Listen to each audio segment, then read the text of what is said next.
Hey everyone, welcome back to the Fantasy Bros Football Podcast. I'm Bobby Sylvester, joined as always by Mike Tagliere. And we're on Twitter at Bobby Fantasy Pro and at Mike Tagliere NFL. Our guest today is Jake Ciely of the Athletic Fantasy Sports. He's on Twitter at AllInKid. Jake, really appreciate you coming on. How you doing? I'm doing great. Always with you guys. How you guys doing? Doing great. Tags, how about yourself, man? You excited that I finally paid up the bet? Yeah, that was fantastic. If you guys missed that, check out Bobby's Twitter account. Check out mine, Fantasy Bros. Like, we got it everywhere. Bobby dressed up. He looks like Freddie Mercury from Queen, but he tried reenacting the picture that Keenan Allen did. It was fantastic, but before we get into football conversation, I had a question for you guys. My wife and I got into a disagreement over Memorial Day weekend, and it had to do with peanut butter and jelly ratio, and I figured that you two were the best to ask about this. So I made a peanut butter and jelly sandwich for my buddy. He was driving the boat, so I was like, I'll make you one. So I put the peanut butter on, covered the bread on one side, and then I put the jelly on, and the ratio is probably 50-50 between jelly and peanut butter. I only put it on one side, and then I put the other piece of bread on top of that. So am I wrong in making that? She says that the jelly should be almost see-through, where you don't have very much jelly on there at all to see the peanut butter through it. Am I wrong in this, or is she wrong? I mean, you can't bring something up with Tabby having an opinion and expect me to disagree with her. We're like peanut butter and jelly, man. And we're right. I think you put just a little bit of jelly on there, like maybe 90 to 10. That way you can taste it, but man, yeah, you can't be overpowering it. Yeah, you're definitely wrong. So is your wife. Jake's like 90% jelly. No. It's like 50-50. 50-50 is a little much. No, I'd say 60-40. Like we're talking about the heavy side of a timeshare here, but like it should be definitely more peanut butter. But 50-50 is a little too much. 90-10 is absurd. Like, what's even the point? Like, you just might as well just make a peanut butter sandwich. Like, I don't understand. You need to be able to taste the jelly. I will say this: whether you come down to 50-50, 60-40, I'll even go 70-30. But once you get to like the 80-90%, anything over that, now you're talking way too much. I thought you were going to go, it's not even that. It's not even the ratio. I have a huge problem. Don't put peanut butter on both pieces of bread. That's the most asinine thing, because then the jelly just squirts out all over the place. Yes, don't do that. You can't distribute it. I agree with that. All right, so Bobby, you lose this one. You lost. Well, I mean, hold on. I want to make my case a little bit more, because I contend you guys are still wrong. I just really don't especially like jelly.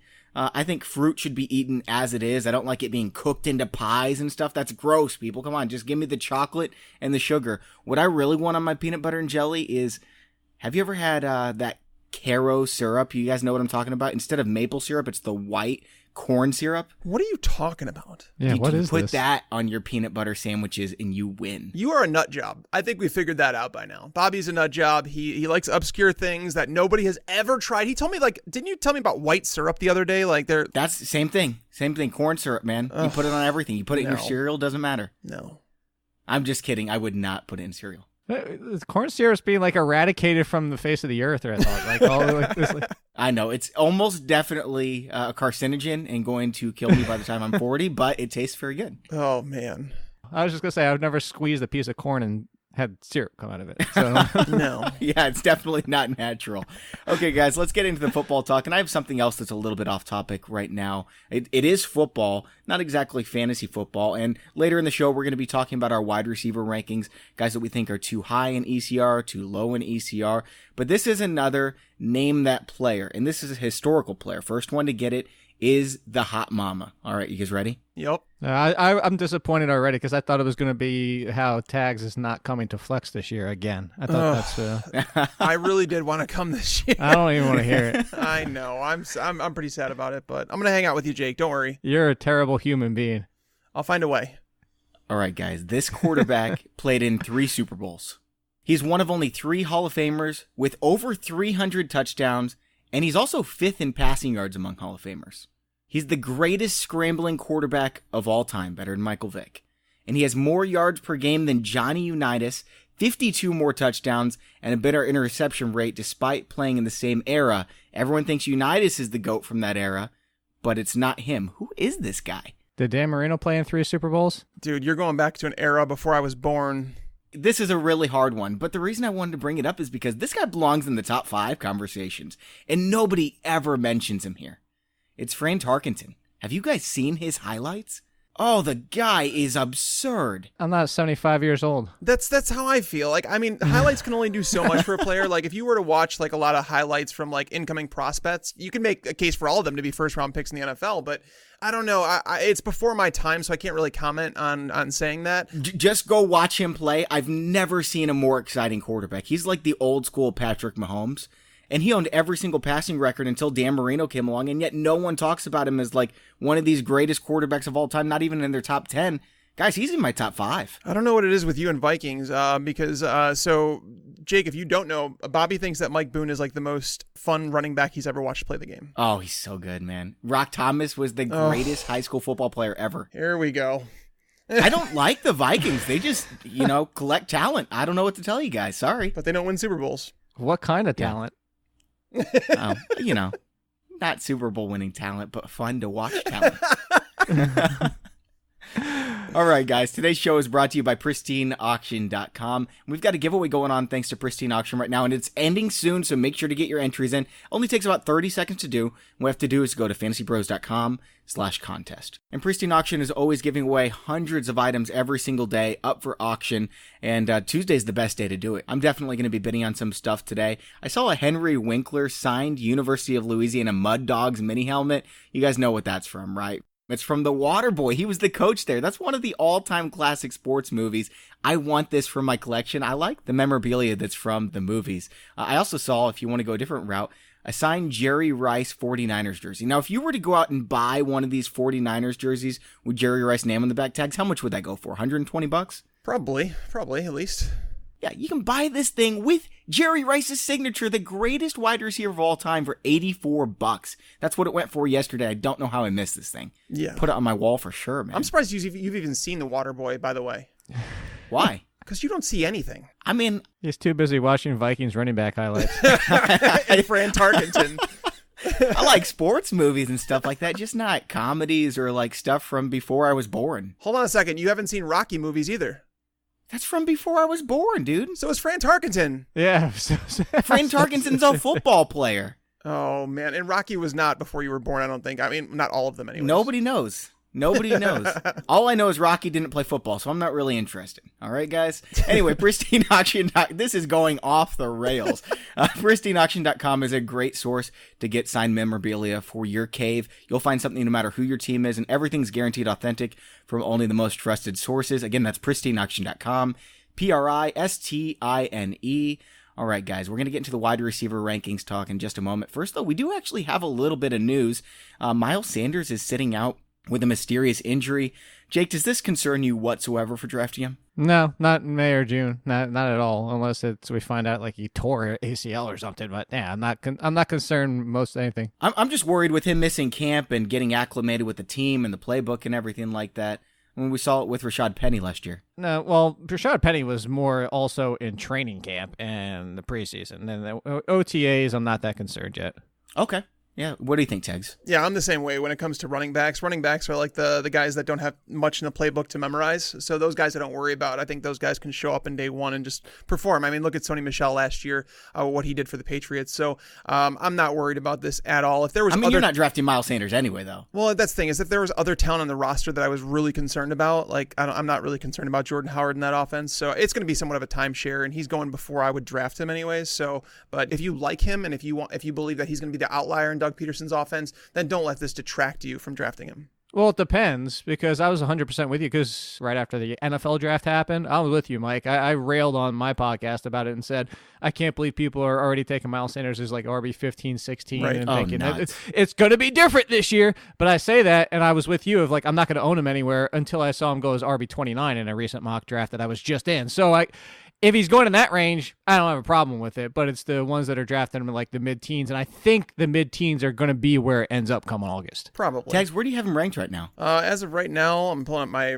redraft ones. I have him down at number 31. I can make the case for him in between that 29 and 31 range.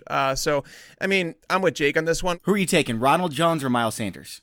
Oh, that's a good one. That's a really good one. I've got him right behind Jones at RB 34. I have Sanders ahead of him right now, but I could see Jones moving up because the more I hear, the more I like about Jones, the more like his career arc is going in the right direction. And to hear all the good things that we are about him, I'm buying into him. So Ronald Jones is moving into that conversation. I'd be happy with either of them as my RB3. Jake, you want to comment on this one, don't you? I'm definitely taking Sanders, and I'm a Ronald Jones fan. Like, I thought that Ronald Jones was going to be a significant piece in fantasy last year, but I will say two things. One is I come out of the draft, probably similar like you're thinking, Mike, is coming out of the draft and saying, you know what?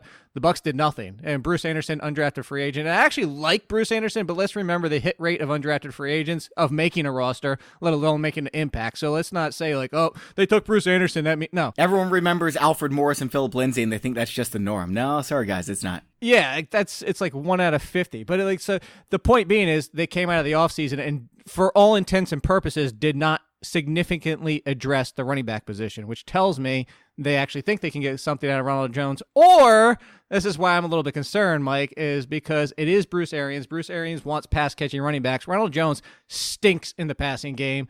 Maybe they're saying we do see more out of Ronald Jones, but we're also fine with Peyton Barber as the lead, as much as I don't think Peyton Barber's that good. It wouldn't surprise me. I mean, you look at Bruce Arians, he's, even before David Johnson, has had times where he's had a running back and been like, you know what, I'm just going to get the best out of him, and I'm fine with that. I'm going to do a hot take right now, guys. The starting running back in week 1 for the Tampa Bay Buccaneers is going to be LaShawn McCoy. No, I don't think so. I mean, they're going to sign someone who's cut, and I think McCoy's going to get cut. No, I think that if the Bucs were that worried about Ronald Jones, they would have drafted someone. They wouldn't have waited for Bruce Anderson. Ronald Jones, to me, he's going to be the starter. And the thing is, Jake, I'm not all that worried about Ronald Jones in the passing game. The reason why is because this isn't the Arizona Cardinals. You didn't have Larry Fitzgerald and then nothing else. John Brown was hurt. J.J. Nelson is a role player. But they're in Tampa. You have Godwin. You have Mike Evans. You have O.J. Howard. These guys demand targets. So I don't think the running back position will be as heavily utilized in the passing game. But I don't know. I just think that he can't pass block. That's my problem. The pass blocking, I think I came across a stat on that this offseason where I think that there were 6 running backs in the NFL this past year, who pass blocked on more than 50 snaps. That tells you how insignificant it is. So to me, Ronald Jones, his pass blocking, I'm not worried about that portion of his game. The pass catching, he can't drop balls. Aaron Jones was really good in pass blocking last year after everyone said he was a turd too.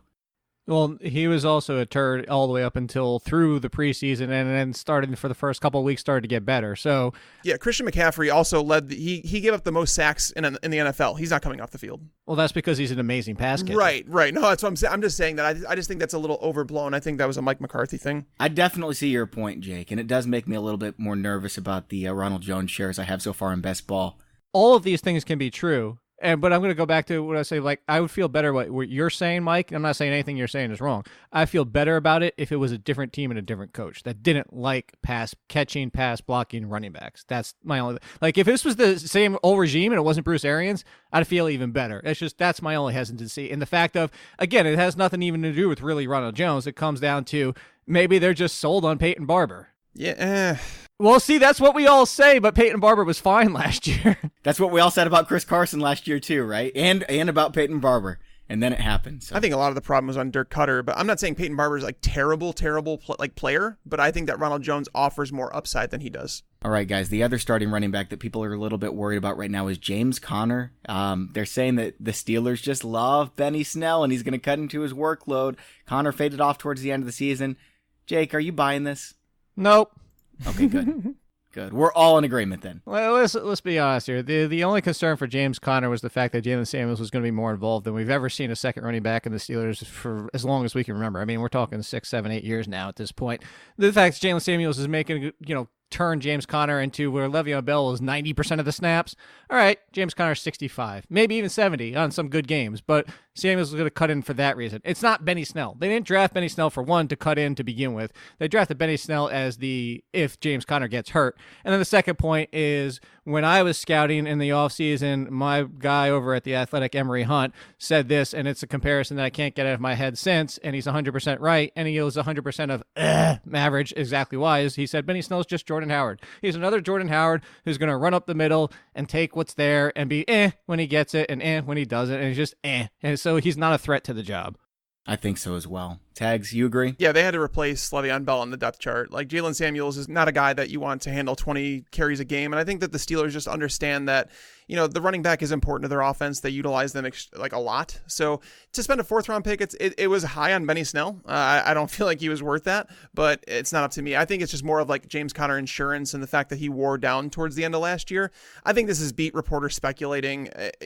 But when Bobby sent this to me, kind of like what was it, Carlos Hyde when he was the starting running back for the 49ers? That's exactly what happened. I told Bobby when he sent me this news bit, I was just like, I was like, it reminds me of the time that we were told that by a 49ers beat reporter that Carlos Hyde was going to get cut. And I was like, okay, keep drafting him as an RB2. And he obviously wasn't cut.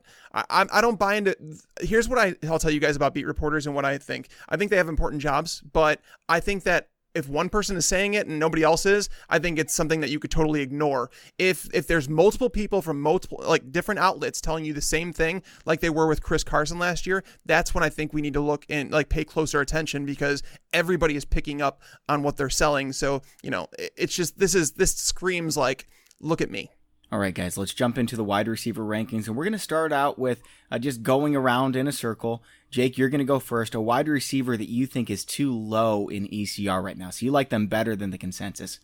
Well, can I make one group statement to begin with and then individualized? Do whatever you want, man. You're the guest. Well, because here's the thing, is I could name 6 guys off the top, just looking at the list, but all 6 of the other ones that I don't want to spend a lot of time on, they're all rookies. And I wanted to say that just because I feel like the rankings are early and that we're going to see these guys move up. I mean, the 6, it's Boykin, McLaurin, Deontay Johnson, Hardman, Marquise Brown, and Paris Campbell. The ones that are DK Metcalf was higher than I expected him to be, but those are the ones where I'm like, you know what? They're going to move up by themselves. So unless you guys really want to spend a lot of time on them, I picked other names just because I felt like they kind of fell into a bucket of self-explanatory. Well, let me ask you 2 questions really quick about those rookies, and then we'll jump into the other guys that you think. So if DK Metcalf isn't going to be the guy in, holy cow, I just saw his ADP's wide receiver 41. What in the world? His ECR, by the way, is 56, which is still too high for me. It's ahead of Jamison Crowder, Hardman, Paris Campbell, a couple of the guys that you've mentioned, DeVante Parker. I know, blah, but I think he's going to get targets. So if it's not Metcalf, who's going to be catching passes in Seattle? I actually have Metcalf at 53, so I'm okay with that. Okay. Mike? Yeah, Metcalf, I have him at 52. I have Metcalf showing his ADP is wide receiver 47.5 PPR, but his ECR is 59 among wide receivers. So I think especially the analysts that are ranking him at 59, I think people understand with Metcalf that you're shooting for a ceiling here. He's a better best ball target just because he is a guy that can stretch the field. Russell Wilson is a guy that can extend the plays. He is a quarterback who's extremely accurate. And if DK Metcalf's left one-on-one, Russell Wilson has a guy he could throw the ball up to. And, losing Doug Baldwin is significant because I don't believe that Tyler Lockett is a guy that's going to get 120 targets a year. He's like a John Brown type receiver that's going to max out probably around that 100, 105 mark. So the targets do have to go somewhere, even if Seattle's not throwing that much. I could see a little bit more for Tyler Lockett, but I'm with you, is the fact of maybe tops out at 110. I mean, what did he have last year? 70 something. So he's good at what he does, but yeah, he's really limited. That's why I'm a David Moore truther. With Metcalf, what I was going to say, where I agree with and why I have Metcalf where I do, is we all know the concerns. They've been said a million times. We know the agility. We know the shuttle scores. We know all those things. We know what DK Metcalf's inefficiency and problem is. We know he has a floor where he turns into Darrell Green Beckham and he's out of the league in 3 years. We know that.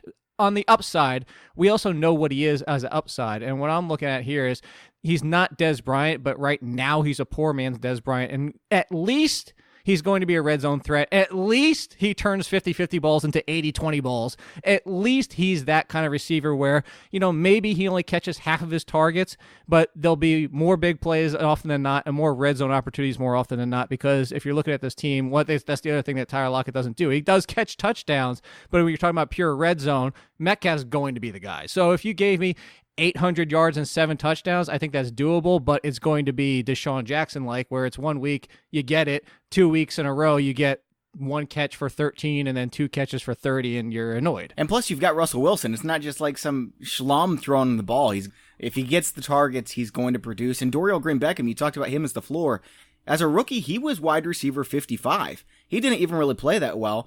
That's kind of what Metcalf is going to do. I've got him as my wide receiver 55 right now. You see how I created a whole sidebar and I didn't even give you the answer yet? Which of these rookies do you like the most? Is there one that you're really targeting in a lot of drafts? I actually have had a decent share of all of them so far, including Metcalf and Harry, who we didn't even bring up. All those guys. The one that I'm probably getting the most of so far is McLaurin and Boykin, just because they're at the end of drafts. And I mean, not even in a 16 round, 12 team draft, like sometimes these guys don't even go. And so I've got my fair share, but for the specific, like I said, the rookies are a whole nother conversation and they're going to move up by themselves. So I'll save well, no, because I don't want one of you guys to try and take him and pretend like he's your guy, because everybody's jumping on my bandwagon. And I don't care that the bandwagon needs to be filled. It needs to be. And I'm going to go, I'm going to say Bayshon. I'm bringing him up every single time I want to show anywhere and anybody wants them. So far, I have 100% ownership of Deshaun Hamilton,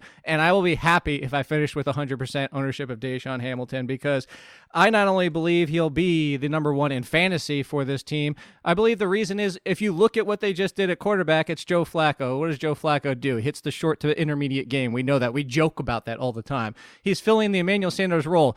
I will briefly, and we don't have to spend a lot of time on him, but I'll give you one that you didn't even ask for. That's on the flip side of he's way too damn high. The guy's coming off an Achilles injury, and who knows if he even plays this year? And if he does, what is he going to look at Deonta Foreman last year? And Deonta Foreman's got a hell of a younger age on Emmanuel Sanders and having to be explosive in and out of his routes than Emmanuel Sanders. So, and we saw that Deonta Foreman looked like garbage. So Deshaun Hamilton fits this offense's need. It fits the offense for who Joe Flacco is. It fits the role of everything. He's going to have more targets, receptions, and I do think that is going to equate to fantasy purposes than Courtland Sutton, who I still love and have just behind him. But I think Courtland Sutton's similar to a DK Metcalf in the fact that it'll be more inconsistent, where Courtland Sutton's going to give me wide receiver 3 value from week 1 through the end of the year. So you're essentially trying to say you really want Joe Flacco in fantasy this year.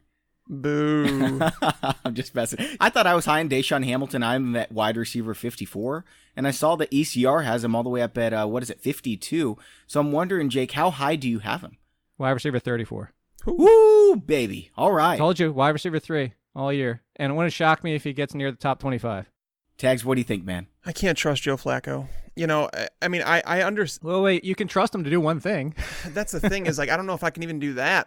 He has loved the tight ends over the course of his career. And, you know, like even looking at Willie Snead last year, it's like looking at the guy, he piled up some receptions with Flacco, but there was nothing significant. The touchdowns were hard to come by. I think they'll be hard to come by again, especially when you consider the fact that Sutton is there. He's a red zone presence.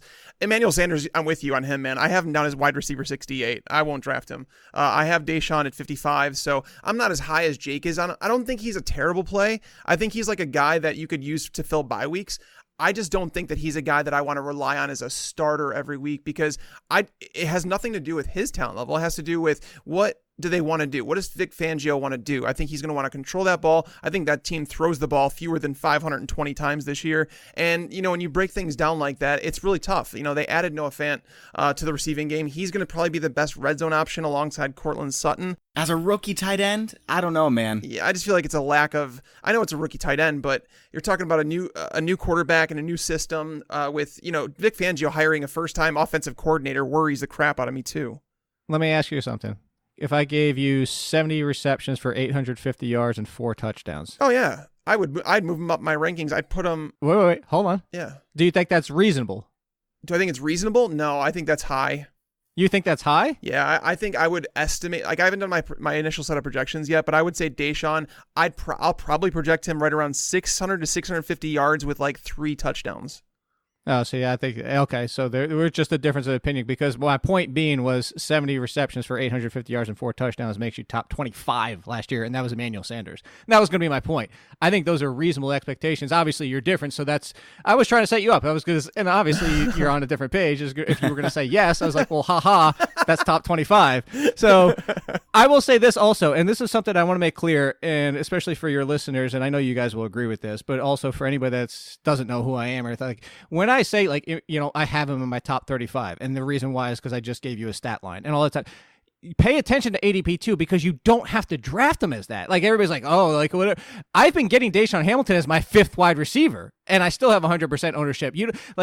Right now, you just listed what his ADP was. Right now, you don't have to draft him until like the 12th round. Right. So Jake has 100% ownership of Deshaun Hamilton. I've got 100% ownership of David Moore. Tex, who's your guy?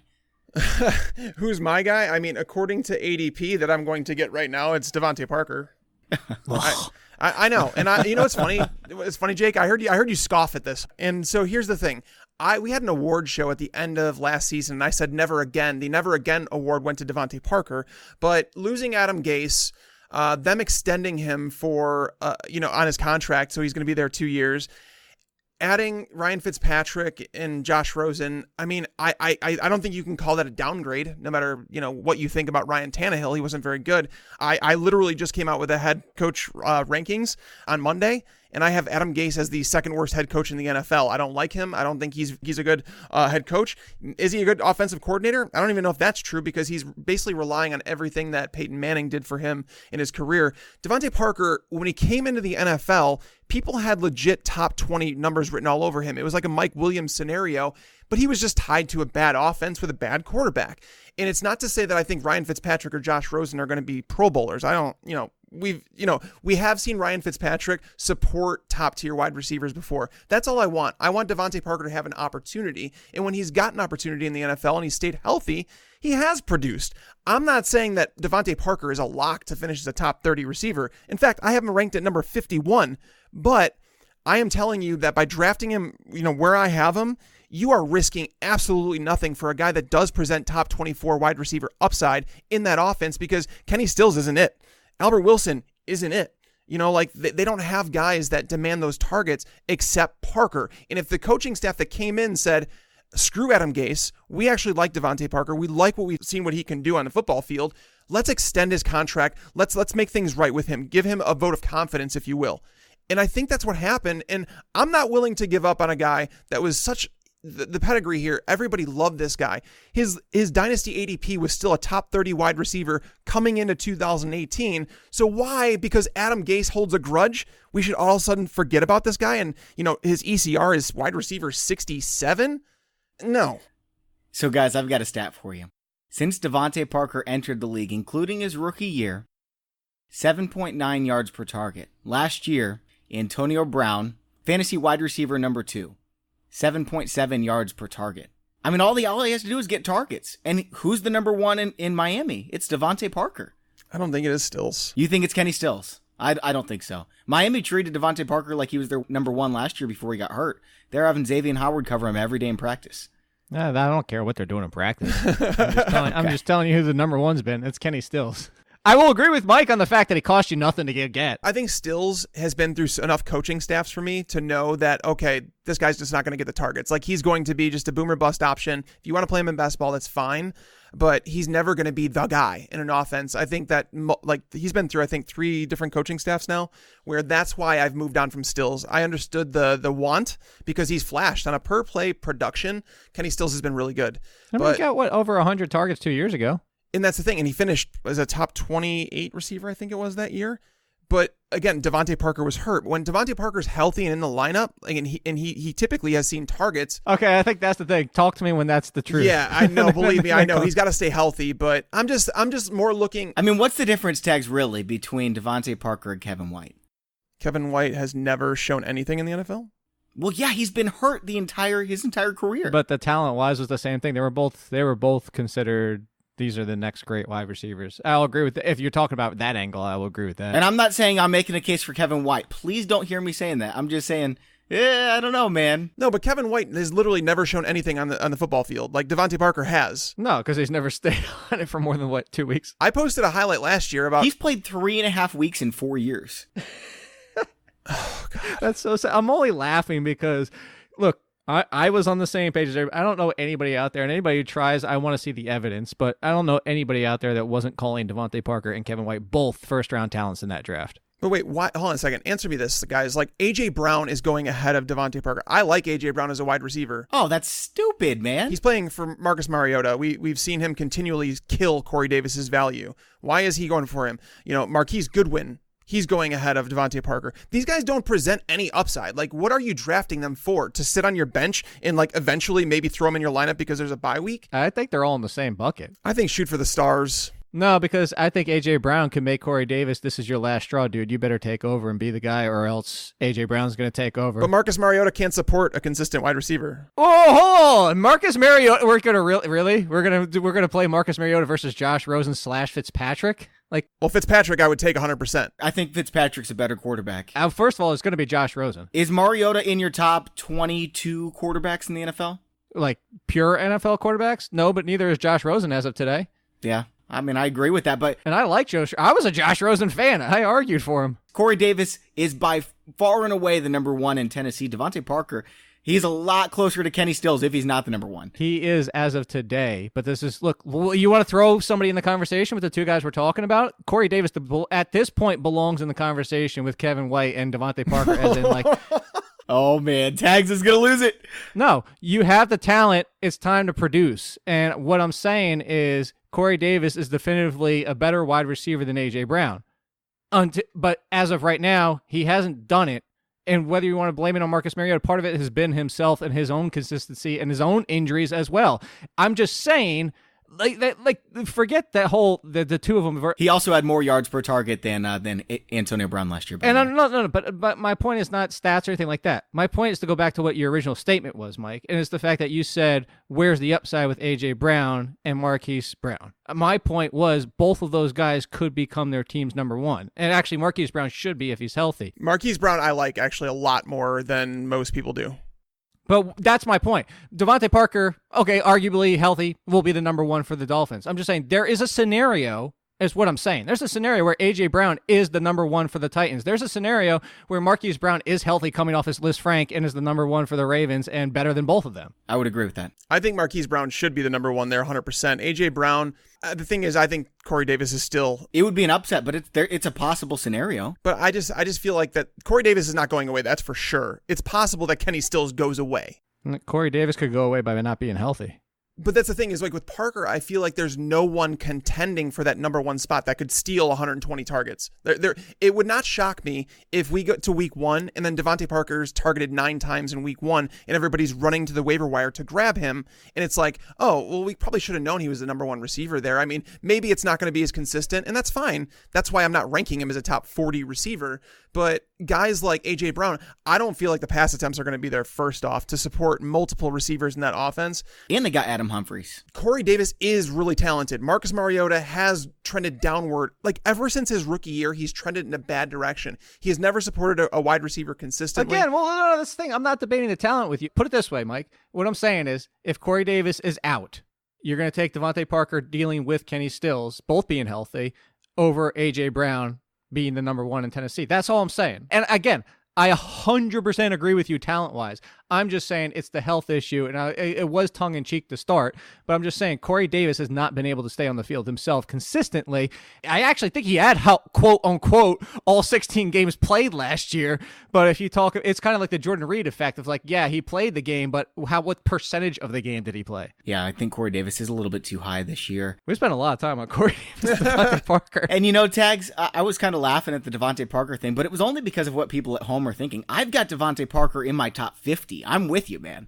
Yeah, I'm a 51, so I'm not like I said, I'm not sitting here telling you that he's a lock to produce. I'm really not. But yeah, getting him. I mean, he's got more upside than guys being drafted in that area. Tyrell Williams, do you really think that he's going to be a consistent wide receiver 3? No, not at all. I don't know. Devin Funchess, I guess, because he's tied to Andrew Luck, but I don't know. I think I'd rather have DeVante Parker, guys. I'd take Funchess over him. Funchess, I would draw a line there. Robert Foster, who knows if he's even going to play for Buffalo. Hey, I don't want to spend a lot of time on him, but speaking of that Tyrell Williams, you just made me think of something. Does everybody in the rankings forget that he's gone and Travis Benjamin, as frustrating as he'll be, is the number 3 for the Chargers? Did everybody forget about Travis that? Benjamin is like a good sleeper in best ball. Travis Benjamin's beyond free. Travis Benjamin's have a second half of a draft, and he's still there. Oh, wow. Wide receiver 128 now. Thank you. There you go.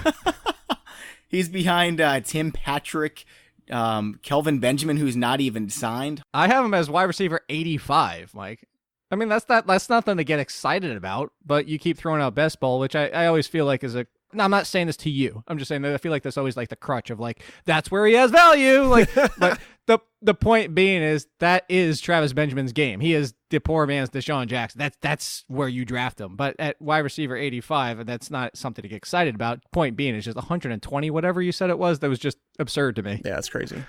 All right, guys, here's my wide receiver. Y'all expect me to say David Moore. I've talked about him enough. You guys can go back to the last few episodes where I rave on, me thinking that he's going to lead the Seattle Seahawks in targets and Russell Wilson's going to get his. But for me, I want to say 3 wide receivers, all from the same team. We know that DeVante Adams is going to get his. Geronimo Allison's there technically as the number 2, but I think it's going to be one of Equanimeous St. Brown, Marquez Valdez-Scantling, or Jake Kumerow. Regardless, one of those guys is going to start with Aaron Rodgers, who, despite playing injured all last year, had 25 touchdowns, 2 interceptions, still a good season. This year, I've got him right behind Patrick Mahomes as my QB2. He's going to get his, and one of these guys is going to be on the field. So where they're being drafted right now, they're all outside the top 60. I'll sign up for all 3 of them. What one do you think is going to return the most value? Marquez Valdez-Scantling. Yeah. I really like Jake Kumerow's upside, though. The only way Equanimeous St. Brown becomes valuable is if Aaron Rodgers, similar to Tom Brady in the past, makes him good on a pure putting the ball in like the perfect spot where you can't screw it up. And he'll probably still find a way to drop a few of them. I think Valdez-Scantling is the best call, too. Yeah. I mean, I remember us all saying the same thing about DeVante Adams, though. And the fact of the matter is, Equanimeous St. Brown is a talented wide receiver. No, don't put me in that bucket. Nope. Don't put me in that bucket. Yeah, you were on DeVante Adams all along. I was never, I will 100% admit, I never thought DeVante Adams would be the number 1 wide receiver in fantasy. I will definitely say that, or even top 3. But I was always on the, why are we writing this guy off? The hands, if it's one thing, if it's only hands, I will want that. Like Eric Ebron, another example. Is like some players don't ever improve on their hands, and they can never be like Will Fuller. As good as he's been so far, he's still great fantasy-wise, despite his hands still haven't really gotten that much better. I would just say, if that's your only flaw, I will take that. And what I kept saying back at the time, and Mike knows this because I think we talked about it on a podcast at the time, was everybody was like, oh, DeVante Adams, if he can only catch. And he starts catching the ball, and people are like, still like, I don't know about DeVante Adams. Like, he just did what you asked him to do. Why aren't you getting on board with him? Yeah, it was one of the greatest buy lows in Dynasty ever. I love that people were giving up on him. I actually had him in a few leagues, and a few people like shot me low ball offers, and I was like, they're smart cats. Like if you were sending low ball offers for DeVante Adams around that time, it was the smartest thing you could have done. Aaron Rodgers kept talking the guy up, like saying he's going to be a player in this league. Like, just wait. And he's doing the exact opposite with Equanimeous St. Brown. He keeps blasting him. Yeah, and Valdez-Scantling, he stopped throwing to him because apparently he was listening to Mike McCarthy instead of listening to Rodgers in the huddle. He is never going to forgive him. Oh, so Geronimo Allison, fire him up. I think Allison might turn out to be a sleeper, yeah. Or Jamon Moore. It's Jake Kumerow, guys. It's Jake Kumerow. They only have 75 wide receivers on the roster right now, so it's fine.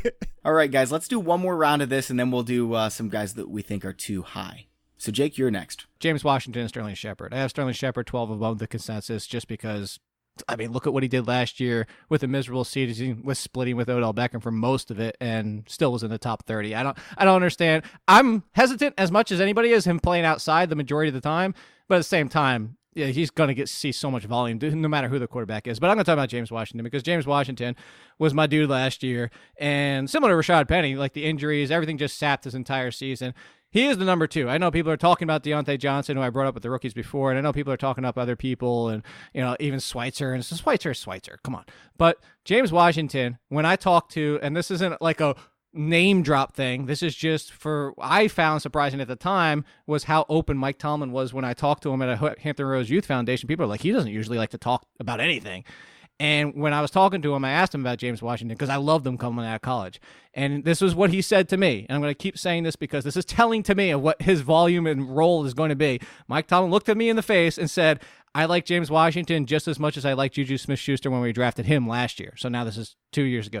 So James Washington is going to get every opportunity to be the number 2. And if you are the number 2, now if he fails and it's Deontay, Johnson, then obviously we're going to love Deontay Johnson. The point being is if you're the number 2 wide receiver with the Steelers, I am all over that bandwagon, and I have James Washington as a wide receiver 3 right now. You know what's funny is that Ben Roethlisberger has been saying the same thing about James Washington. He's like, the kid gets it, and like practice has gone really well. It's almost like, you know, if you buy into that whole Aaron Rodgers thing where he was talking about Devontae Adams, the same thing has happened with Roethlisberger when it comes to James Washington. Even though it didn't translate to the field last year, Roethlisberger keeps saying that this kid's going to be good. And, you know, yes, Washington was one of my favorites, especially when it came to tracking a deep ball. And if JuJu Smith-Schuster is going to start pulling, no one does it better. If he's going to start pulling some coverage, I do like James Washington. He actually lost a couple of pounds apparently to 15. Yeah, to help increase speed. I don't know if I'm usually a fan of losing that much weight as a wide receiver, but at the same time, if it helps his game, I'm all for it. So I am actually also higher on James Washington than the consensus. So how high do you guys have him? I've got him at wide receiver 39. Oh, 44. I have 35. Nice. So we're all higher on him. So that's obviously a good thing. I'm going to go up, and like for my last one, I'm just going to talk about a guy that we haven't talked about much because it's only 3 spots higher, but I think it's significant because it's where he's being drafted, and that's AJ Green. AJ Green is an elite wide receiver. I don't know why people have forgotten this. You know, throughout the boom bust and everything in between series, I post that. So in regards to wide receiver 2 or better numbers, there are 4 players this generation, like legitimately the entire generation, that have posted wide receiver 2 or better numbers in a higher percentage of games than AJ Green. Those players, Odell Beckham, Julio Jones, Antonio Brown, and Michael Thomas. That's it. You can't get those guys in the 3rd round. AJ Green is going in the 3rd round. You can get at the top of the 3rd round. It's not like he's getting worse either. He was really good. No, he got hurt last year, and it's like now there's an offensive mind coming to town. You don't have the boring offense that you had for the last, 10 years. They may have underused AJ Green in terms of what he's capable of. I think I don't think he's on Julio's level, but he's definitely among the game's elite at the wide receiver position. So to see him falling into the 3rd, sometimes 4th round is just stupid. What do you think about this one, Jake? I think that's the Andy Dalton effect. I mean, it's really what comes. It's similar to the Sterling Shepard and the Eli Manning effect, and I would take Andy Dalton over Eli Manning every single time, but I think it's the perception. Perception often skews where people go in drafts, and they just, you kind of get this stink that the team ends up sharing. The one other thing I will say is Andy Dalton now, 2 of the last 3 or 2 of the last 4 years has suffered an injury, and it's not injury prone, but again, it's perception. I think people are starting to feel like, oh, it always feels like Andy Dalton's hurt. It's not, again, it's only 2 of the 4 last years, but if they end up having to go to Jeff Driscoll or Ryan Finley, and it's going to be like, oh my God. And then AJ Green is always getting hurt himself too. And I think it's a lot of bad taste in mouths. And you're not wrong, Mike, and I'm with you. He is. You tell me 16 full games of AJ Green and Andy Dalton, and you're talking potentially top 5. So let's be real about it. It's just, I think it's so many factors between he's burned me, Andy Dalton burned me by getting hurt, and now the numbers dropped off. I think that's just the thing, is there's so many question marks is why you're getting him where you are, which, to your point, yes, is actually a great value. ADP wide receiver 14 right now. Tags, I've got him up at number 7.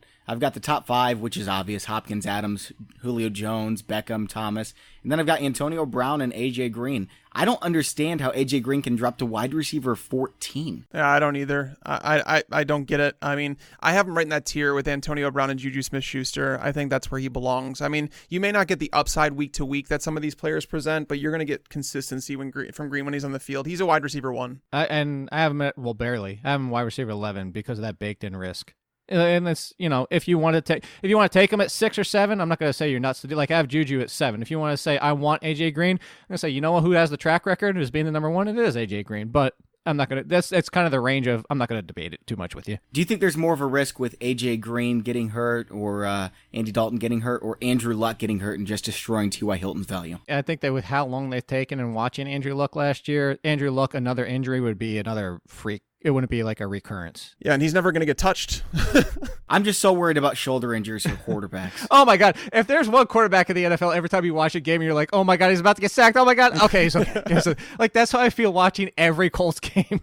I know, man. Oh, he was so awesome last year, wasn't he? All right, here's my second guy. To your point, I was going to say, to your point, there's few players that have their related value decimated as much as if the quarterback goes down as Andrew Luck. All right, guys, here's my second guy, and I think this is going to change once we get more information about Tyreek Hill, because I don't know if the Chiefs are going to have Tyreek Hill at all this year, or if Tyreek Hill's ever going to play football again. Right now, Sammy Watkins, ADP wide receiver 28. Guys, I've got him at wide receiver 17. Who do you think Patrick Mahomes is going to throw the ball to? DeMarcus Robinson? Mecole Hardman? Yeah, I mean, Travis Kelce's there for sure. I think Travis Kelce's the number one, but he's also going to have a number two if he's going to throw for almost 5,500 yards. He's the other, so there's only 2 wide receivers I have 100% of. Sammy Watkins is the other one. I have Sammy Watkins at 14. Look, all right. Here's the truth. I think this will change. I think we're all assuming Hill is done for this year. We're assuming that.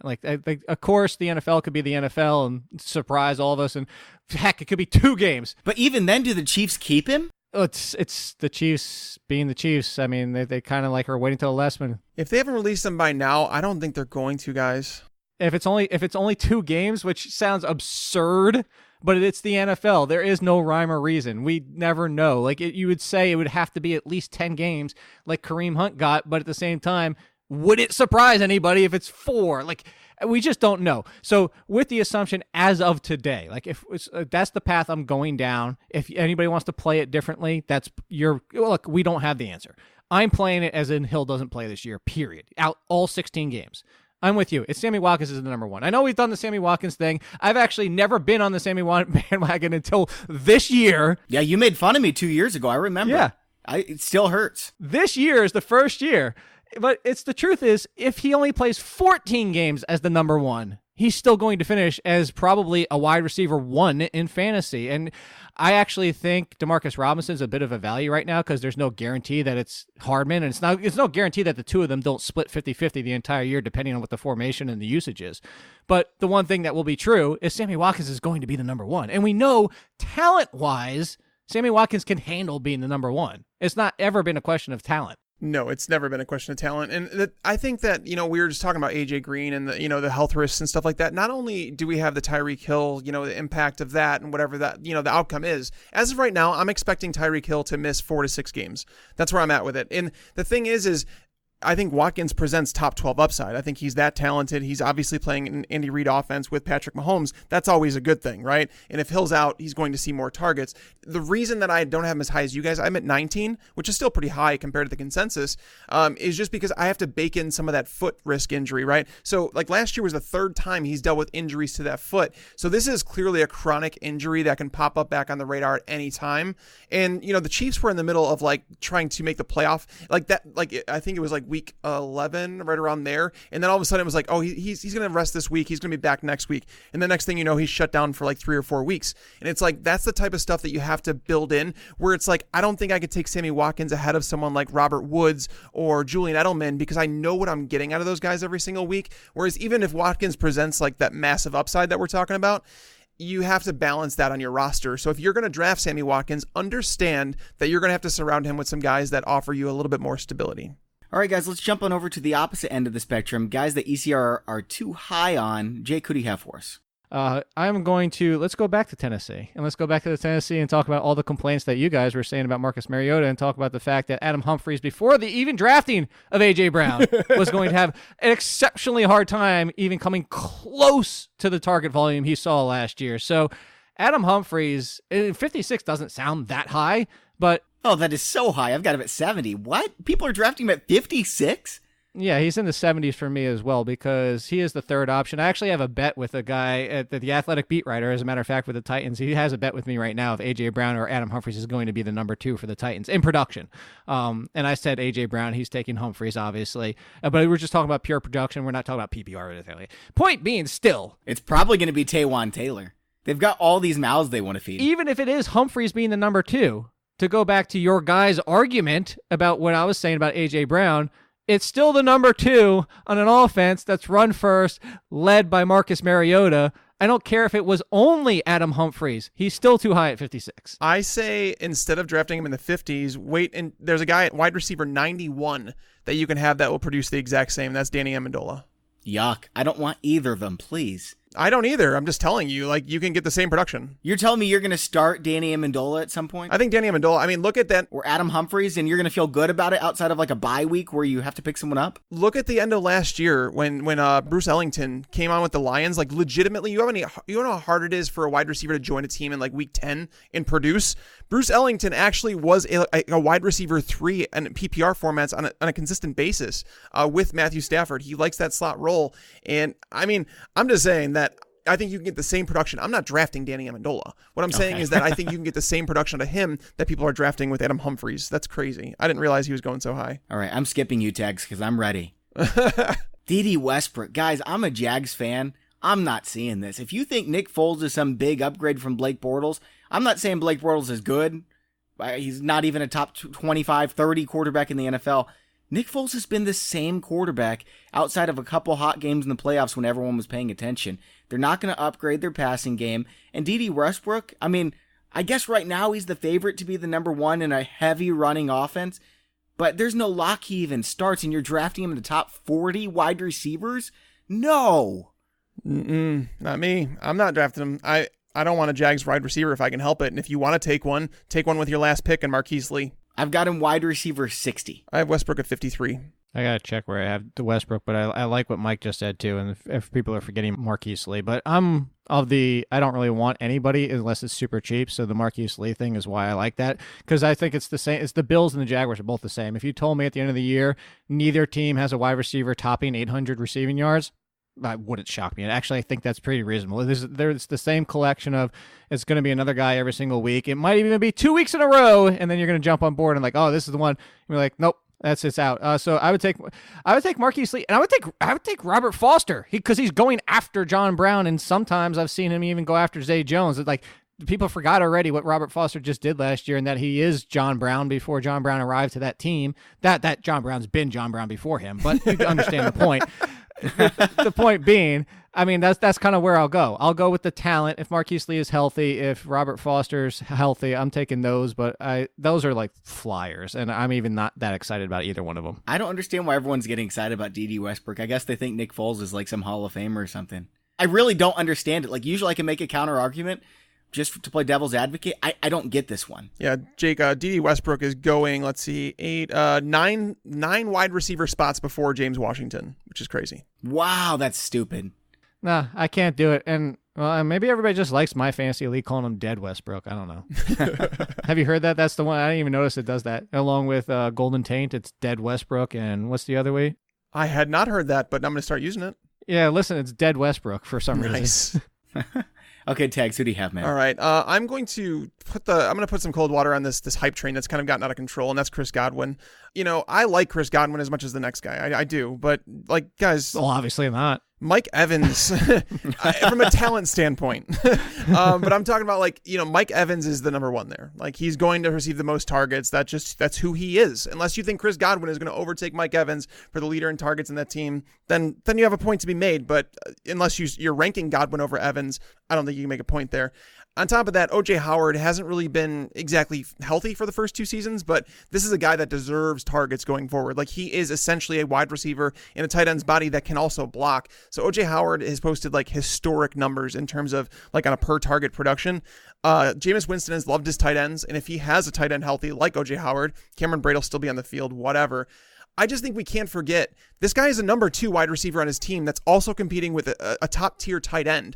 And it's a new offense that I do think they're going to dial back some of those passing attempts and expect Jameis Winston to, I don't want to say be a game manager, but to rein him in a little bit, pull back some of that. And I think we saw a little bit of that, you know, towards the end of the last season with Jameis Winston, where he started being a little bit more conservative. And it's not to say Godwin, I have him at wide receiver 24. I'm not low on it. I think that he's like a back end wide receiver 2, high end wide receiver 3, but I see people drafting him as the 15th wide receiver, the 16th wide receiver. That's just crazy to me. Take some guys that are proven over guys like Chris Godwin, who are the number 2 option on their team, because his upside is limited. Like, if all goes as planned, you're probably going to get a top, you know, you might get a wide receiver 18. That's just not giving you much room for equity when you're drafting him inside the top 20. I'm going to fight you here, okay? You know, I've been a Chris Godwin guy for a while. I'm not as high on Chris Godwin as Davis Maddock is, taking him in the 3rd or 4th round or whatever. But you make this argument about who was it? Mike Williams finishing where he did, and how could he finish lower? Chris Godwin finished wide receiver 25 last year, ahead of Alshon Jeffrey, Corey Davis. You talked about Sterling Shepard. AJ Green only played 9 games. Allen Robinson played 13 games, and he finished way above him. And Chris Godwin only started like 7 games last year. He's going to start this year, man. Well, they also threw the ball like 640 times in Tampa. The touchdown rate was unsustainable. He was the wide receiver 4 for a lot of the season behind Adam Humphries. He was mixing and matching. Adam Humphries was always there, but him and Deshaun Jackson were mixing and matching a bit.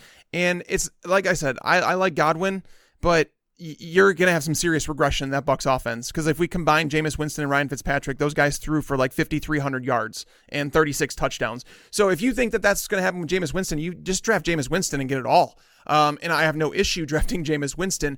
I'm just saying, like, unless Godwin overtakes Mike Evans, I don't think you're getting 2 top 12 wide receivers in this offense. So when you're drafting, don't ever draft a player near his ceiling unless you're in the first. This is what we said about JuJu Smith-Schuster last year, though, too. Well, JuJu, Ben Roethlisberger, again, he threw the ball 670 times. That was like the 11th most pass attempts in NFL history. So, that's going to die back down a little bit. But you're right. We did say the same thing about JuJu. And if you think that Godwin has that type of upside, go ahead and draft him. I prefer to draft guys with the most likely scenario. JuJu's an outlier in what he is. Like, teams just don't produce 2 top 10 wide receivers. Like, that rarely happens, especially when you have a tight end like OJ Howard. And on top of that, Bobby, Godwin getting those targets last year, a lot of it had to do with OJ Howard getting hurt. You saw Godwin become a much, more targeted wide receiver once we saw OJ Howard go down with that injury.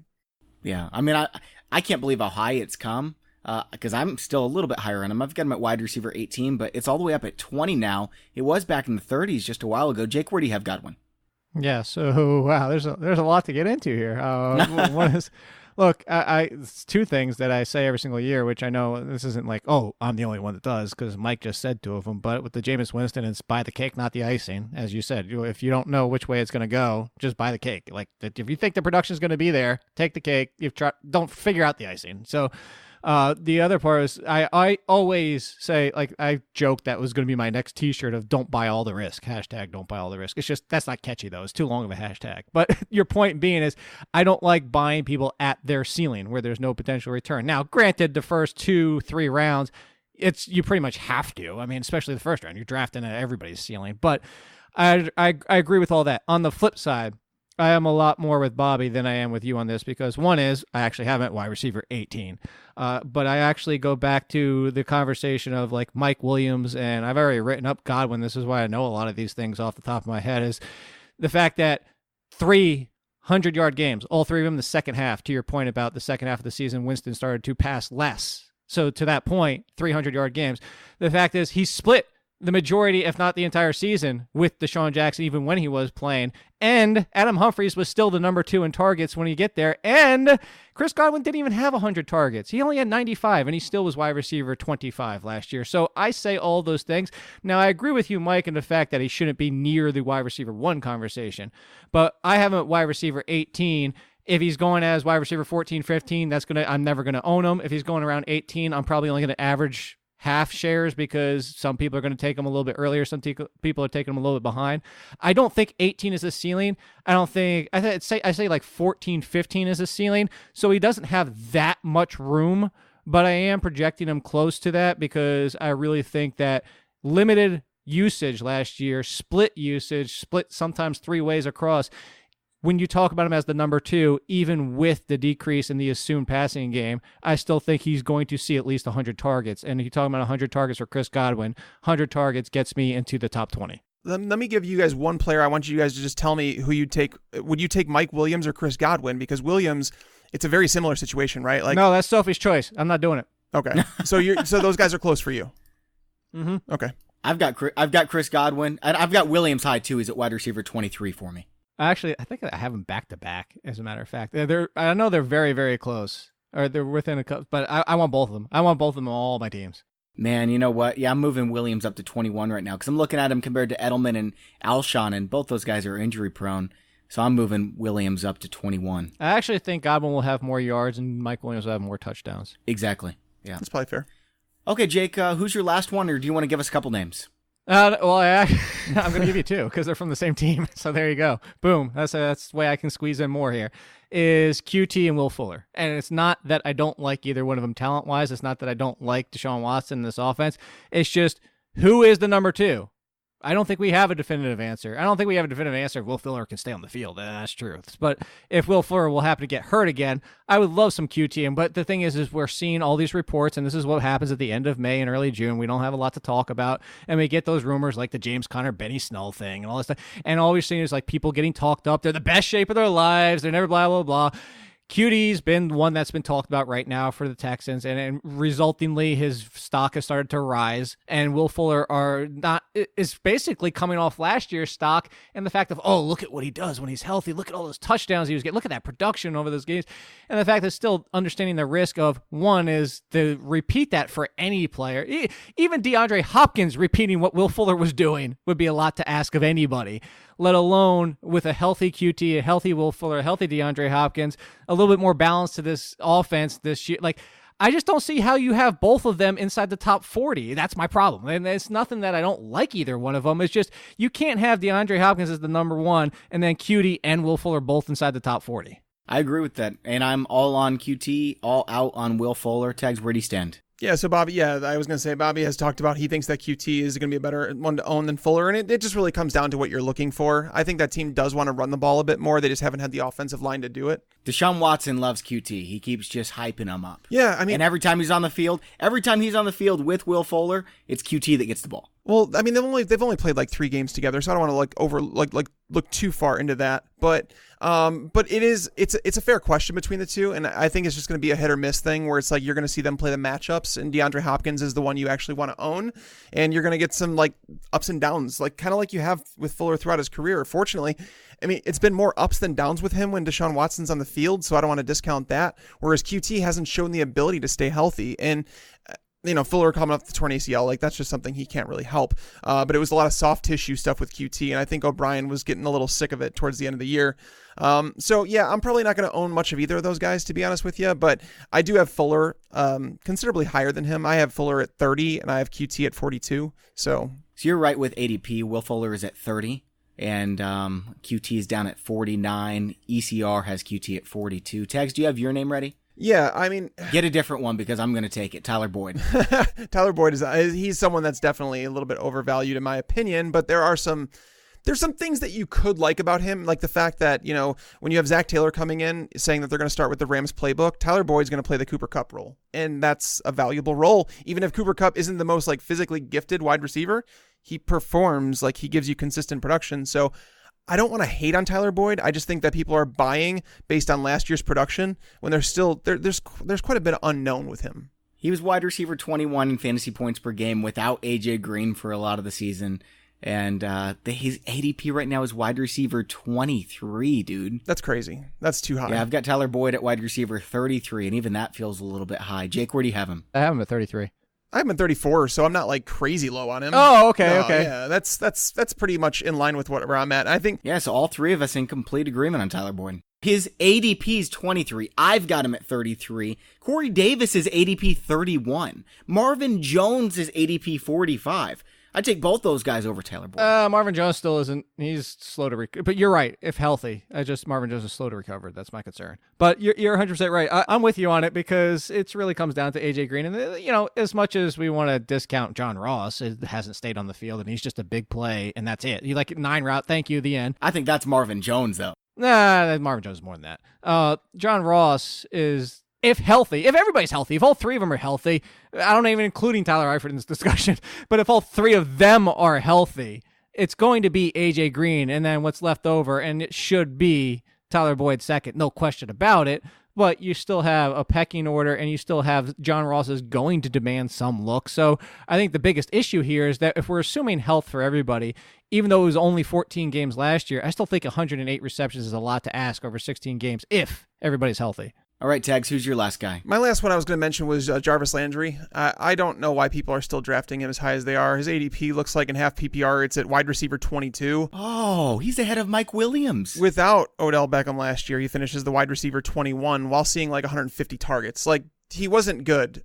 He's not the featured wide receiver in an offense. He should never be that guy. But the Browns tried to make him into that guy, and then they realized they screwed up. And it's like, let's bring in Odell Beckham.